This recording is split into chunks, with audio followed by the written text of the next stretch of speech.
Você quer receber o selo de Deus? Você deseja receber o selo de Deus? Sim? Se você deseja, eu vou te mostrar agora qual é o selo de Deus. Quando a Bíblia diz que vai ser colocado na fronte, não quer dizer que Deus vai carimbar as pessoas. Significa entendimento. Fronte é símbolo de raciocínio, de inteligência.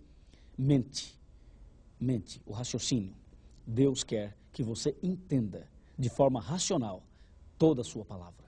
E Deus quer que você tome uma decisão de servi-lo, não pela emoção, mas pela razão. Por isso que o selo de Deus é colocado na fronte, na testa. É símbolo de entendimento. E a palavra de Deus continua. A pergunta agora é: onde está o selo de Deus? Esta é a grande pergunta. Essa é a questão agora. Uma vez alguém me disse que o selo de Deus é o sinal da cruz. Já fez o sinal da cruz?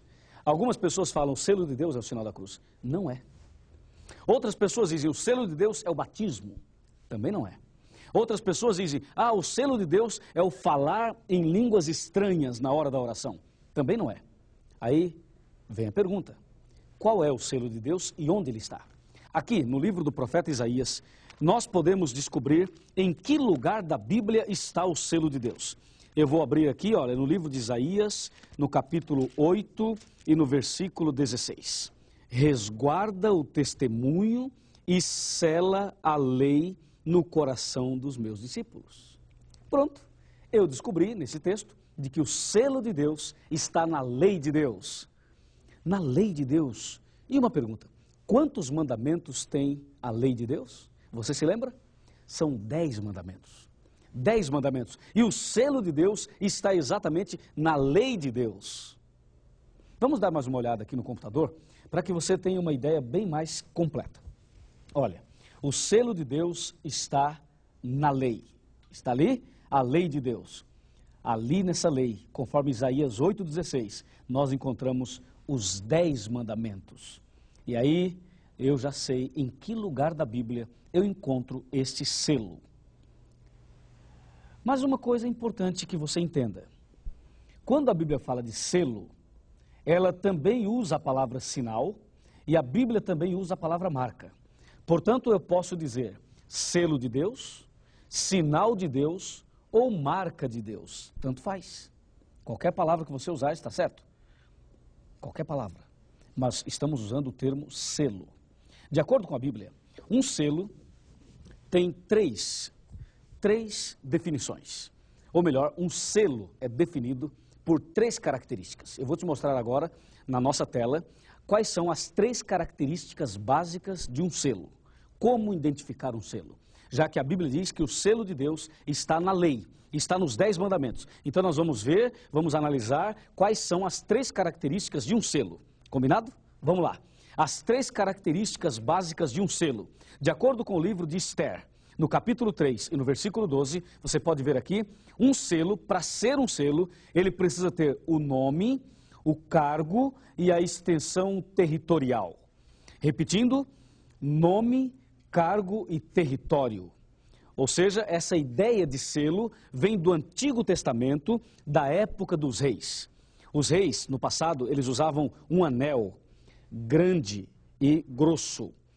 E neste anel, tinha o nome do rei, o cargo do rei e o território em que o rei dominava. Quando o rei mandava escrever uma carta, a carta chegava às suas mãos e ao invés de usar um carimbo, ao invés de usar alguma outra impressão, com o seu anel ele selava aquela carta. E naquele selo tinha, portanto, estas 3 características. Então eu entendo de que o selo de Deus, ali na lei de Deus, este selo precisa ter as 3 características. Precisa ter o nome de Deus, precisa ter o cargo de Deus e precisa ter o território que Deus domina. Agora nós vamos ler na Bíblia, abrir nos 10 mandamentos e vamos ver qual dos 10 é o selo de Deus. E este é um momento emocionante. Vamos lá, abrir a palavra de Deus, a Bíblia Sagrada, e vamos ver em qual dos 10 mandamentos eu posso colocar estas 3 características de um selo. Pega a sua Bíblia e vamos ler aqui no livro de Êxodo, no capítulo 20. E agora sim é fundamental que você abra a sua Bíblia e leia atentamente comigo, um por um dos 10 mandamentos. O primeiro mandamento está no versículo 3. Não terás outros deuses diante de mim. Este é o primeiro mandamento, deve ser obedecido, é muito importante, porém, ele não tem as 3 características de um selo. Ele não tem o nome de Deus, não tem o cargo de Deus, nem o território onde Deus domina. Apenas o mandamento diz, não terás outros deuses diante de mim. Deve ser obedecido, mas não tem as 3 características de um selo. Não se esqueça que as 3 características são o nome, o cargo e o território. Vamos agora para o segundo mandamento. O segundo mandamento diz, não farás para ti imagem de escultura, nem semelhança alguma do que há em cima nos céus, nem embaixo na terra, nem nas águas debaixo da terra. Não as adorarás, nem lhes darás culto, porque eu sou o Senhor teu Deus, Deus zeloso, que visito a iniquidade dos pais nos filhos, até a 3ª e 4ª geração daqueles que me aborrecem. E faço misericórdia até 1000 gerações daqueles que me amam e guardam os meus mandamentos. Aqui está o segundo mandamento. O segundo mandamento, que fala das imagens, também não é o selo de Deus. Ele deve ser obedecido, mas não tem as 3 características de um selo. Tem apenas uma característica, apenas o nome de Deus. Ele diz claramente, porque eu sou o Senhor teu Deus. Então, no segundo mandamento, eu tenho o nome de Deus, mas não tenho as outras características. Sobre o nome de Deus, é fundamental explicar uma coisa. E eu vou te explicar agora no terceiro mandamento. Vamos lá. Eu gostaria de chamar a sua atenção para este terceiro mandamento. Aqui, olha, ainda em Êxodo capítulo 20, no versículo 7, está escrito, não tomarás o nome do Senhor teu Deus em vão, porque o Senhor não terá por inocente o que tomar o seu nome em vão. Este mandamento também deve ser obedecido, mas ainda não tem as 3 características de um selo. E o que eu quero explicar é que aqui diz, não tomarás o nome de Deus em vão. Qual é o nome de Deus? O nome de Deus no original é YHWH.